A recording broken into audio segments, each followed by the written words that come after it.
Well, today, which is the 27th of October, is my birthday, so I thought I'd have a little treat by running this Mamod SE2. This one dates from approximately 1954, somewhere between 1954 and 58, and it's the first time I've run it, and as you can see, the safety valve is not too special at all. So basically I think we're going to have to abort this run and start again. I don't think we're going to get much in the way of steam out of this one, although we might.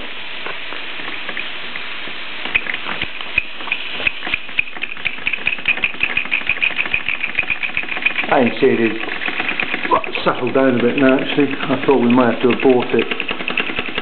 Anyway, you can see it's running okay, making quite a lot of clattering. And this model dates from around about, say, the mid-50s.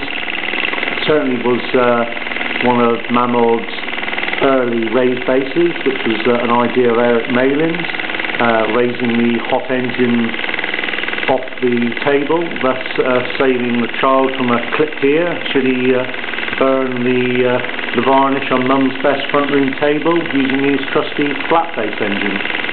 And as we see, it's got some classic 1950s traits, the lovely wick burner, the thick rimmed Mazak flywheel, nut and bolt construction, the classic sort of overhang of the boiler on the small firebox, which is the same size as the SE1, and that lovely long handled whistle. Some of them were shorter with a little plastic covering, some were longer.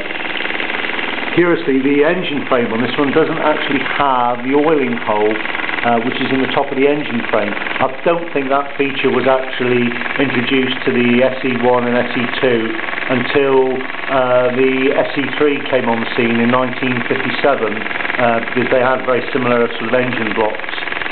To say this engine is in completely original condition, it hasn't been polished. It's good to hear that people in the past that have polished the living daylights out of everything have decidedly finally seen the light and actually leaving the brass as it should be, rather than having this awful mixture of chipped paint and highly polished brass which sits rather uneasy together. Curiously, this particular engine, for some strange reason, has the red oval decal on the other side of the firebox. Perhaps it was done on a Friday afternoon and they wanted to get home or get down the pub and have a pint of mild. Who can say? But it adds a little bit of visual twist to the actual engine. You can see it's performing reasonably well. I think the actual O-ring on the safety valve is actually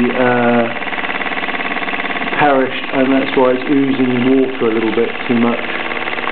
But it is going reasonably well. I've given it a good oiling. The regulator on this one I find is a little bit on the stiff side, and you see it does work after a fashion. And slows the little engine right down. They were always described, along with the SE1, as sort of great favourites with model builders, and they really were. Very, very nice engines to integrate into a mechanical set of some description. These were the top of the range in the 50s, certainly before the SE3 came along, and they always had a little bit more to offer than the SE1, being having a whistle, a regulator, and a slightly larger boiler as well. This one comes complete with its classic maroon straw board box and its original instructions as well. So there you have it, all in all. A nice little engine, certainly one. I've had lots of these in the past and I've always sold them, but I intend to hang on to this one because the sort of the early 50s post-war period is an area of toy steam manufacture that myself and quite a few others actually are very, very interested in, and I think this is a classic piece of Mamod kit from that sort of golden era.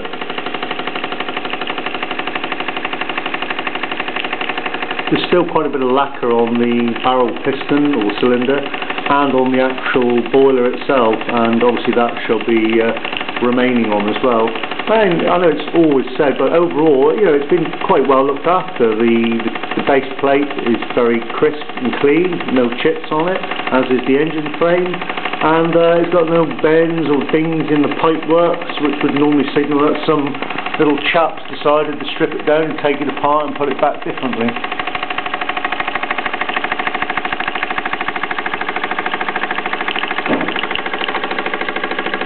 I don't know if you can make out the picture. There's the decal on the wrong side. There you have it. We'll call it, for sake of argument, a 1954 Mamod SE2, just running light at the moment.